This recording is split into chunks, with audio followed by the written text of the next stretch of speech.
اعوذ باللہ من الشیطان الرجیم بسم اللہ الرحمن الرحیم قل لا اجد فیما اوحی الی محرما علی طاعم یطعمہ الا ان یکون میتۃ او دما مسفوحا او لحم خنزیر فانہ رجس او فسقا اہل لغیر اللہ بہ فمن اضطر غیر باغ ولا عاد فان ربک غفور رحیم۔ حرام اور حلال کے متعلق اللہ تبارک و تعالیٰ نے جو ارشاد فرمایا ہے، آج اس کا ایک سبق اور ہم پڑھ رہے ہیں کہ میں نے آپ کو بتایا تھا اصول یہی ہے کہ جو چیز حرام ہوگی وہ اللہ کرے گا یا اللہ کا رسول کر سکتا ہے، اس کے علاوہ دنیا کے اندر کسی کے پاس کوئی اختیار نہیں ہے۔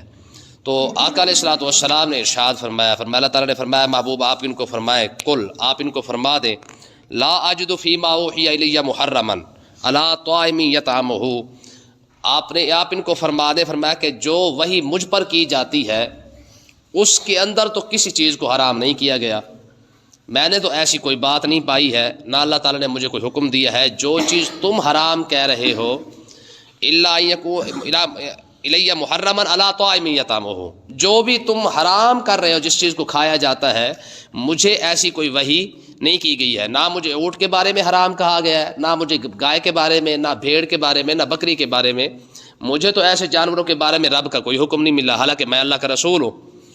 ہاں مجھے جو چیزیں حرام قرار دی گئی ہیں اور مجھے بتایا گیا ہے کہ اے محبوب آپ ان کو بتا دیں حرام کون کون سی چیزیں ہیں، فرمایا الا ان یکون میتۃ، مجھے جو میرے رب نے حکم دیا ہے نا کہ حرام کیا ہے، فرمایا کہ اے محبوب حرام صرف اور صرف وہ جانور ہے جو مردار ہو کے مر جائے، یعنی مردار ہو جائے۔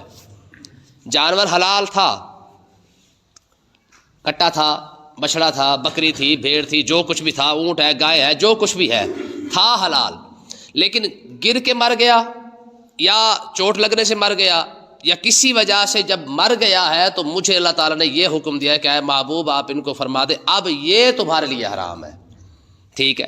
مجھے تو بھائی رب نے یہ حکم دیا ہے کہ اگر کوئی جانور مر جائے تو اس کو ہاتھ نہ رکھا جا سکے، چھری نہ پھیری جا سکے، ذبح نہ کیا جا سکے، تو کیا ہو گیا، وہ اگر مر جاتا تو وہ کیا ہے، وہ حرام ہے۔ ہاں ایسے کھڑا کھڑا جانور حرام نہیں ہے، مجھے رب نے یہ حکم دیا ہے۔ اور دوسری چیز کون سی حرام ہے، فرمایا او دمن مسفوحا، دوسری چیز جو ہے جو بہنے والا، جو رگوں کے اندر خون بہتا ہے، میرے رب نے فرمایا محبوب یہ بھی حرام ہے، کوئی شخص خون پی نہیں سکتا، نہ حلال ہے نہ اس کو پیا جا سکتا ہے۔ فرمایا کہ اے محبوب یہ دو چیزیں آپ ان کو فرما دیں، ایک تو اگر جانور مر جائے وہ حرام ہے اور دوسرا خون بھی حرام ہے۔ ہاں او لحم خنزیر، تیسری چیز جو حرام ہے وہ ہے خنزیر، سور کا گوشت، یہ کیا ہے، حرام ہے۔ کیوں، فإنہ رجس، کیونکہ یہ سور جو ہے، خنزیر جو ہے، یہ نرہ ہی پلید ہے۔ یاد رکھیں ویسے تو کتا بھی پلید ہے، ٹھیک ہے، اور اس کے علاوہ دوسری چیزیں بھی پلید ہے، شیر ہے، چیتا ہے، یہ ساری چیزیں ان کا گوشت بھی پلید ہے اور ویسے بھی یہ حرام ہے۔ مگر یاد رکھیں ان کی جو کھال ہوتی ہے نا، دوسری جانوروں کی جو کھال ہے، آپ جانتے ہیں یہ جوتے وغیرہ بنتے ہیں، باقی کام ان کھالوں سے ہوتے ہیں، تو باقی جتنے بھی جانور ہیں ان کی کھال کو اگر بندہ رنگ دے نا تو کھال حلال ہو جاتی ہے، پاک ہو جاتی ہے، اس پر آپ نماز بھی پڑھ سکتے ہیں، اسے آپ پہن بھی سکتے ہیں، اس کا جوتا بھی بنایا جا سکتا ہے، سارے کام ہو سکتے ہیں۔ جتنے بھی جانور ہیں اگر ان کی کھال کو اتارنے کے بعد اس کو رنگ دیا جائے، جس طرح کپڑا رنگا جاتا ہے، رنگنے کے بعد کھال کا حکم یہ ہے کہ وہ کھال حلال ہو جاتی ہے۔ یعنی حلال سے مراد کیا ہے کہ اب وہ پہن بھی سکتے ہیں، اسے کپڑا بن سکتا ہے، سارے کام اسے ہو سکتے ہیں۔ واحد خنزیر ایک ایسا جانور ہے، سور ایک ایسا جانور ہے جو اس کی نہ کھال پاک ہو سکتی ہے نہ اس کے بال پاک ہو سکتے ہیں، یہ نرہ ہی پلید ہے، اس کو رنگ بھی دیا جائے نا اس کی کھال کو، یہ پھر بھی پاک نہیں ہوتی ہے، یہ واحد جانور ہے۔ تو باقی ایک چوتھی چیز جو حرام ہے، فرمایا او فسقا اہل لغیر اللہ بہ، فرمایا محبوب آپ اپنی امت کو فرمائے یہ چوتھی چیز ہے، وہ جانور جس کو ذبح کرتے وقت اللہ کا نام نہیں لیا گیا ہے، وہ جانور بھی کیا ہے، حرام ہے۔ یعنی ذبح تو کیا لیکن تکبیر نہیں کی ہے، اگر تو بھول کے، میں نے پہلے بھی آپ کو بتایا تھا بھی اگر بھول گیا تکبیر کہنا تو پھر حلال ہے، جان بوجھ کے ہی تکبیر نہیں کہی ہے، ویسے چھری پھیر دی ہے تو وہ جانور کیا ہو جائے گا، حرام ہو جائے گا۔ اب یہ چار چیزیں اللہ تعالیٰ نے بیان فرمائی ہیں، ایک تو مردار وہ حرام ہے، خون حرام ہے، خنزیر حرام ہے، اور وہ جانور جس کا اللہ تبارک و تعالیٰ کا نام نہ لے کے، خدا کا نام لیے بغیر جس کو ذبح کر دیا گیا، وہ حرام ہے۔ فرمایا یہ ہے حرام۔ فمن اضطر، اگر کوئی شخص ایسے مقام پہ آ جائے یا ایسے حالات میں آ جائے، اس کے ایسے حالات بن جائے کہ اس کے پاس حلال کھانے کے لیے نہیں ہے، فمن اضطر، مجبور ہو گیا ہے، ایسی جگہ پہ حلال اس کو مل ہی نہیں رہا، تھوڑی دیر کے بعد کیا ہوگا؟ مر جائے گا۔ تو فرمایا غیر باغن، اگر اس کے پاس ان چاروں میں سے بھی کوئی چیز آ جائے یا ویسے کوئی حرام چیز اس کے پاس پڑی ہے، غیر باغن، اس کی خواہش نہ کرتا ہو، یعنی یہ اس کے دل میں نہ ہو کہ یار یہ مجھے مل جائے میں کھا لوں گا، خواہش اس کی نہ ہو، ولا عادن، اور ضرورت سے زیادہ بھی نہ کھائے، خواہش بھی نہ کرے اور ضرورت سے زیادہ بھی نہ کھائے، حرام چیز پڑی ہے اس کو اٹھا کے وہ اتنا کھا لے جتنی اس سے جان بچ سکتی ہے۔ مسئلہ سمجھ آیا؟ چیز حرام تھی، مردار تھا کوئی چیز، یعنی گوشت تھا حرام، شراب حرام تھی، لیکن اب اس کے پاس سوائے اس کے اور کوئی چیز نہیں ہے، تو جان بچانے کے لیے اللہ تعالیٰ نے ارشاد فرمایا غیر باغن ولا عادن، خواہش بھی نہ کرے، اس کے دل کی خواہش نہ ہو کہ چلو شراب مل رہی تو پی لوں میں، ہاں، لیکن مجبور اتنا ہو گیا کہ پانی ہے نہیں سوائے شراب کے، اس کے پاس اور کچھ نہیں ہے، تو فرمایا کہ ایسا شخص اگر مجبور ہو گیا ہے تو شراب اتنی پی سکتا ہے کہ اسے اپنی جان کو بچا لے، ولا عادن، ہاں ضرورت سے زیادہ بھی، یہ نہ ہو کہ مطلب کہ پوری بوتل مل گئی تو کھڑکا ہی دے کہ چل بھئی آج تو جائز ہو گئی ہے، تو یہ جائز کسی صورت میں صرف اتنی ہی جائز ہے جس سے جان بچ سکتی ہے۔ تو اللہ تعالیٰ نے ارشاد فرمایا کہ اگر کوئی شخص ایسے حالات کے اندر یہ پی بھی لیتا ہے یا مردار کھا لیتا ہے، فَإِنَّ رَبَّكَ غَفُورٌ رَحِيمٌ، اے محبوب تیرا رب جو ہے وہ بخشنے والا بھی ہے، رحمت کرنے والا بھی ہے۔ ٹھیک ہے جی، یہ رب کی رحمت ہے، یہ رب کی بخشش ہے کہ بندہ کھا حرام رہا ہے لیکن مجبور ہو کے کھایا ہے، تو فرمایا کوئی بات نہیں ہے محبوب، یہ اپنی جان بچا لے، رب ان کو پھر بھی معاف فرما دے گا۔ ٹھیک ہے جی، تو اب یہ دیکھیں نا، میں بار بار بتاتا ہوں کہ انسان کی جان کی قیمت قدر جو ہے نا، یہ رب سے ذرا کس کو ہوگی یار؟ ٹھیک ہے، اتنی تو بندے کو اپنی جان کی قدر نہیں ہے جتنی رب کو ہے۔ ٹھیک ہے، ایک انسان کو بچانے کے لیے خود کچھ چیزوں کو حرام کیا ہے، پھر جان بچانے کی خاطر انہی چیزوں کو حلال بھی کر رہا ہے کہ چلو جان بچا لو باقی خیر ہے، آخرت میں آؤ گے تو تمہارا جب حساب ہوگا تو میں تمہیں یہ چیزیں معاف کر دوں گا۔ اگر تم کہو گے نا کہ مالک ایسے حالات تھے ہمارے، ہم شراب پینے پر مجبور ہو گئے تھے یا حرام کھانے پر مجبور ہو گئے تھے، تو میں تمہیں کیا کروں گا؟ معاف کر دوں گا، اس کا حساب نہیں لوں گا تم سے۔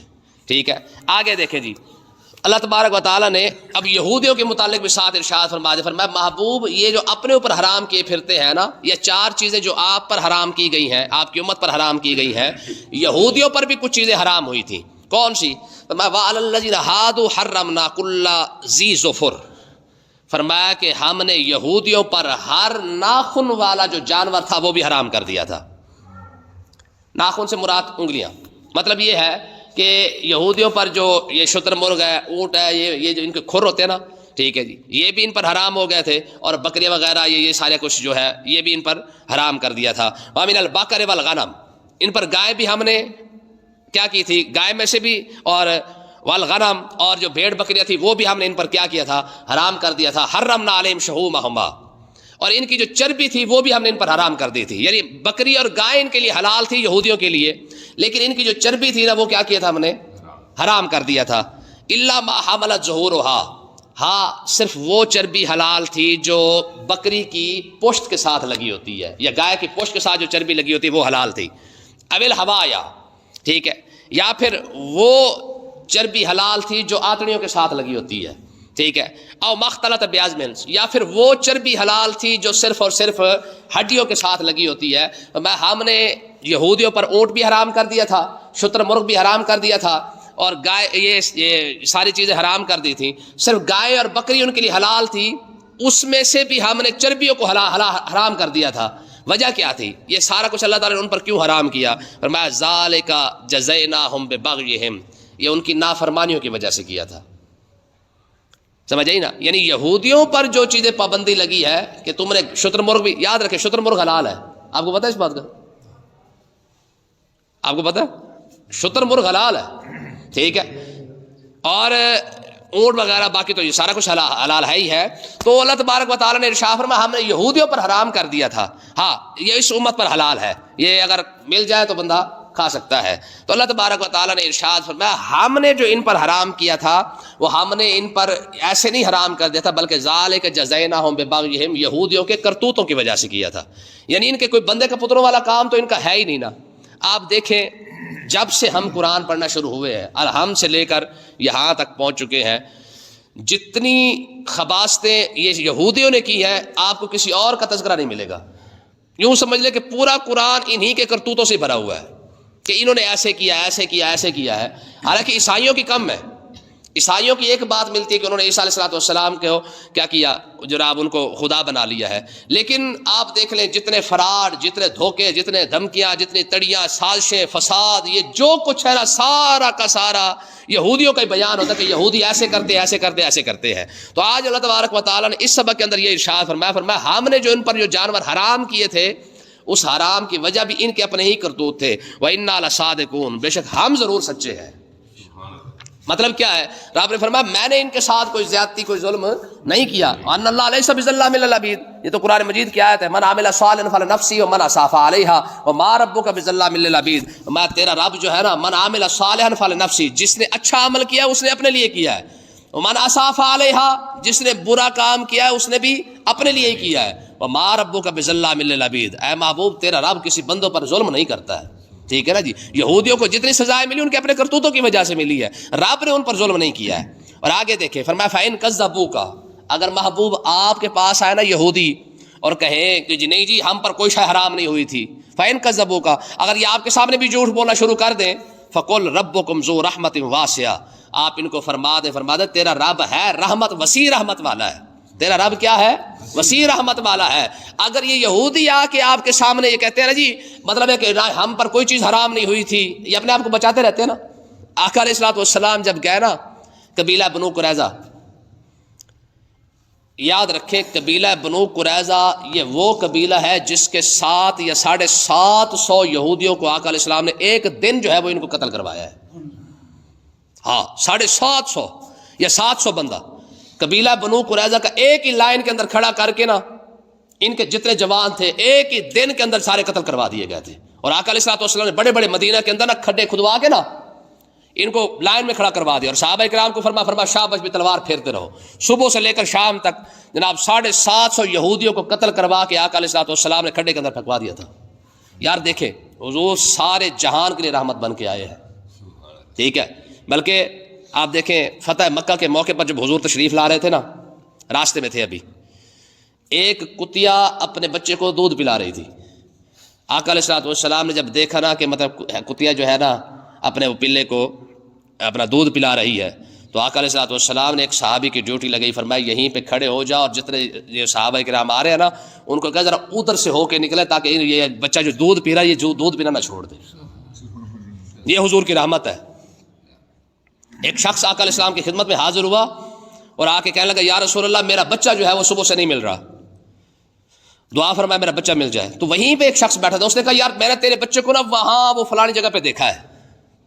جب وہ تیزی سے جانے لگا نا تو آقا علیہ الصلوۃ والسلام نے اس کو بلایا اور بلا کے فرمایا کدھر جا رہا ہے؟ عرض کی یا رسول اللہ 2 دن ہو گئے ہیں، پورا دن گزر گیا ہے، کافی ٹائم گزر گیا، بچے کو نہیں دیکھا. اب پتہ چلا ہے کہ فلاں جگہ پہ کھڑا ہے. اگر باپ ہو دل کر رہا ہے کہ جلدی جلدی جا کے اپنے بچے کو ملو. فرمایا جب جانا نا، اب یار دیکھیں حضور کی حکمت کیسی ہے، تو فرمایا جب جانا نا تو اپنے بچے کو نا اس کے نام کے ساتھ بلانا، اسے بیٹا کر کے نہ بلانا، یہ نہ کہہ رہا ہو میرے بیٹے. ٹھیک ہے نا. عرض کی یا رسول اللہ میرا بیٹا ہے، اسے میں اپنا بیٹا کیوں نہ کہوں؟ کیا میں نہیں کہہ سکتا؟ حضور نے ارشاد فرمایا، اب دیکھو یار حضور نے ارشاد فرمایا کہ ہو سکتا ہے کیونکہ اب تیری جدائی کی وجہ سے تیری محبت بڑھ چکی ہے، اب تو چاہتا ہے کہ جلد از جلد میں اپنے بچے سے جا کے مل لوں. تو میں ہو سکتا ہے جب تو وہاں پہ جا کے کہہ رہا ہو میرے بیٹے، تو میں ہو سکتا ہے وہاں پہ کوئی یتیم کھڑا ہو، تیرے بیٹے کہنے کی وجہ سے اس کو اپنا ابا یاد آ گئے، تو پھر میں وہاں پہ جا کے بیٹا نہ کہنا، اس کو نام کے ساتھ بلا لینا. ہو سکتا ہے تیرے بیٹا کہنے کی وجہ سے وہاں پہ کوئی یتیم ہو اور اس کو اپنا باپ یاد آ جائے اور وہ رو پڑے، تو پھر کیا کریں گے؟ جہاں رحمت کا یہ عالم ہے لیکن یہودیوں کے لیے یقین کرے کوئی جو ہے وہ آقا علیہ الصلوۃ والسلام نے نرمی، بلکہ آپ مشکات پاک کے اندر حدیث پاک ہے، یہودی خود کہتے تھے، وہ کہتے تھے یار ہم جو کام کرتے ہیں ہمارے کام کا برعکس، یعنی ہم اگر جو کام کر رہے ہیں اس کام کی مخالفت یہ اللہ کا رسول ضرور کرتا ہے۔ آج ساری امت ان کے پیچھے چل رہی ہے، اور آقا علیہ السلام نے ساری زندگی یہودیوں کی مخالفت کی ہے، ٹھیک ہے نا جی۔ بلکہ سرکار کا فرمان ہے نا، لَيُخْرِجَنَّ الْيَهُودَ وَالنَّصَارَى مِنْ جَزِيرَةِ الْعَرَبِ فَلَمْ أَتْرُكْ فِيهِ إِلَّا مُسْلِمًا۔ آقا علیہ السلام نے ارشاد فرمایا کہ میں یہودیوں اور عیسائیوں کو عرب کے اندر رہنے کی اجازت نہیں دیتا، یہ سرکار کا فرمان ہے، لَيُخْرِجَنَّ الْيَهُودَ وَالنَّصَارَى مِنْ جَزِيرَةِ الْعَرَبِ۔ حضور نے ارشاد فرمایا کسی یہودی کو، کسی عیسائی کو عرب کے اندر رہنے کی اجازت فَلَمْ أَتْرُكْ فِيهِ إِلَّا مُسْلِمًا۔ آقا علیہ السلام نے ارشاد فرمایا میں ان کو ضرور نکال دوں گا، عرب کے اندر صرف وہی رہ سکے گا جس نے کلمہ پڑھا ہوگا، ٹھیک ہے نا جی۔ تو کہنے کا مقصد یہ ہے کہ آقا علیہ السلام کی رحمت بھی سبحان اللہ، لیکن اس کے باوجود یہودیوں کی ہر معاملے کے اندر آقا علیہ السلام نے مخالفت کی ہے، ہر معاملے کے اندر مخالفت کی ہے۔ یہودیوں نے اپنا داڑھی کو چھوٹا کیا، مونچھوں کو بڑا کیا۔ آقا علیہ السلام نے ارشاد فرمایا تم مونچھوں کو چھوٹا کیا کرو، داڑھی کو بڑا کیا کرو۔ یہودی کھڑے ہو کے پانی پیتے تھے، آقا علیہ السلام نے ارشاد فرمایا تم بیٹھ کے پانی پیا کرو۔ یہودی اپنا پہلے بایاں پاؤں جوتی کے اندر داخل کیا کرتے تھے، آقا علیہ السلام نے ارشاد فرمایا تم دایاں پاؤں کیا کرو۔ یہودی ایک سائیڈ پہ کنگھی دیا کرتے تھے، آقا علیہ السلام نے ارشاد فرمایا تم درمیان میں دیا کرو، ٹھیک ہے نا جی۔ تو کہنے کا مقصد یہ ہے کہ یہودیوں نے جو کام کیا ہے، اللہ کے نبی نے تو ہر کام کے اندر یہودیوں کی مخالفت کی ہے، اور آج امت اللہ کے نبی کی مخالفت کر کے نبی کے دشمنوں کے پیچھے لگ کے پھر بھی اپنے آپ کو عاشق رسول کہہ رہی ہے یار، ٹھیک ہے۔ مجھے بتائے یار، باپ کا دشمن ہونا تو بندہ کسی کے ساتھ بولنا کہ راضی نہیں یار یہ اس کے میرے ابے کے ساتھ دشمنی تھی، ٹھیک ہے، دادے کے ساتھ اس کی دشمنی تھی۔ یہودی اور عیسائی تو تمہارے دین کے دشمن ہے یار، ٹھیک ہے، اس کے باوجود بھی یہ امت سب سے زیادہ اچھا ان کو سمجھ رہی ہے۔ کہاں کھڑے ہوئے؟ عیسائی سب سے زیادہ اس دین کے دشمن ہے، یہودی سب سے زیادہ اس دین کے دشمن ہے۔ کتنے نبیوں کو یہودیوں نے شہید کیا ہے؟ آقا علیہ السلام کو زہر دینے والے یہودی ہیں، حضور علیہ السلام کو بار بار شہید کرنے کی سازشیں کرنے والے یہودی ہیں، ٹھیک ہے جی۔ کبھی زہر، آپ کو پتا ہے حضور کو زہر دیا گیا ہے، ٹھیک ہے نا، حضور کو باقاعدہ زہر دیا گیا ہے۔ ایک عورت نے بکری کے وہ جو کہتے ہیں نا، کیا کہتے ہیں، وہ جو ٹانگ ہوتی ہے، بازو ہوتا ہے، کیا ہوتا ہے وہ ایک حصہ، اس کے اندر زہر ملا کے آقا علیہ السلام کو دیا، ٹھیک ہے۔ اور حضور نے ارشاد فرمایا وہ زہر اتنا ظالم تھا، آقا علیہ السلام کے ساتھ دو صحابہ کرام بیٹھے تھے، جب انہوں نے ایک ایک بوٹی کھائی وہ یہیں پہ شہید ہو گئے تھے، وہ تو سمجھ آئی نا۔ ایک صحابی جب شہید ہونے لگے انہوں نے کہا مجھے پتا چل گیا تھا اس بوٹی کے اندر جو ہے وہ زہر ملایا گیا ہے، لیکن میں کیونکہ حضور کے سامنے بیٹھا تھا، حضور کے سامنے بیٹھنے کی وجہ سے پتا چل گیا تھا بوٹی کے اندر زہر ملا، لیکن حضور کے ادب کی وجہ سے بوٹی نگل گئے ہے لیکن باہر نہیں پھینکی ہے، یہ ان کا ادب تھا، ٹھیک ہے۔ اور وہ دونوں صحابہ کرام شہید ہو گئے، اور آقا علیہ السلام نے آخری موقع پر حضور نے ارشاد فرمایا میں وہ جو زہر کی مجھے کھلایا گیا تھا نا، اس کا اثر مجھے اب تک محسوس ہو رہا ہے، پہلے تھوڑا تھوڑا تھا، اب جا کے اس کا اثر جو ہے وہ زیادہ ہونے لگا ہے۔ اور یہی وجہ ہے کہ علماء فرماتے آقا علیہ السلام کی جو وفات، جو حضور کا وصال ہوا ہے، وہ بھی شہادت کے اندر ہے، کیونکہ حضور کو زہر دیا گیا تھا، سمجھ آئی نا۔ تو کہنے کا مقصد یہ ہے کہ جس قوم نے تمہارے نبی کو زہر دیا، یہ قوم آج بھی اسی کو اچھا سمجھ رہی ہے۔ جس قوم نے تمہارے نبی کو شہید کرنے کے لیے سب کچھ کیا ہے، حضور علیہ السلام ایک دیوار کے نیچے آ کے بیٹھے، یار انہوں نے پلاننگ کیا کی، انہوں نے یہ جناب سازش کی کہ اوپر سے انہوں نے پتھر گرانے کی کوشش کی، حضور کو شہید کرنے کے لیے اوپر سے پتھر گرانے کے لیے کوشش کی انہوں نے۔ پھر حضرت جبریل علیہ السلام ہے اور آ کے عرض کی یا رسول اللہ، یہودیوں کی جو ہے وہ یہ منافقت ہے، یہ چال ہے، یہ آپ کو شہید کرنے کے لیے یہاں پہ کہہ رہے ہیں کہ یہاں پہ بیٹھے، آپ جب بیٹھیں گے تو اوپر سے پتھر گرانے کی کوشش کریں گے، فلہٰذا آپ یہاں سے جلدی اٹھ جائیں۔ اور حضور علیہ السلام جلدی جلدی وہاں سے اٹھ کے چلے گئے۔ اتنا تو کوئی اپنے باپ کی یار مطلب سوچ لیتا ہے کہ یار یہ میرے باپ کا دشمن تھا، اس کے ساتھ میں نے نہیں بولنا ہے، یہ میرے بھائی کا دشمن تھا، اس کے ساتھ میں نے نہیں بولنا ہے۔ اور آج یہ امت کتنی اپنے نبی کی وفادار ہے، جس قوم نے ہر معاملے کے اندر نبی کی مخالفت کی ہے، یہ قوم اس کو خیر خواہ سمجھ رہی ہے۔ تو اللہ تعالیٰ نے ارشاد فرمایا میں ولا یرد باسہ الا عن القوم المجرمین، میں محبوب آپ ان کو فرما دیں آپ کا رب رحمت والا ضرور ہے، لیکن مجرم قوم کے لیے عذاب کبھی ٹلے گا نہیں۔ یہ یہودی نہ سمجھے کہ ان کے عذاب ٹل جائے گا، یہ نہ سمجھے کہ جناب ان کو چھوڑ دیا جائے گا، رب تو رحمت والا ہے، نہ یہودیوں کو کبھی بھی نہیں چھوڑا جائے گا۔ بات سمجھ آئی نا جی؟ تو اللہ تعالیٰ نے ارشاد فرمایا محبوب آپ ان کو فرما دے یہودی جو مرضی کرتے پھرے ان کو چھوڑا نہیں جائے گا، ان سے عذاب نہیں ٹالا جائے گا، جو مرضی کر لے۔ اور دیکھیں نا جی، یہودی کہتے ہیں نا کہ ہم اللہ کے بڑے پیارے ہیں، تو اللہ تبارک و تعالیٰ نے ارشاد فرمایا محبوب ان کو کہیں یہ رب کے بڑے پیارے ہیں نا، ان کو کہ ذرا موت کی دعا تو مانگ کے دیکھو، قل ان الموت الذی تفرون منہ۔ دوسری آیت لن یتمنوا ابدا بما قدمت ایدیہم واللہ علیم بالظالمین۔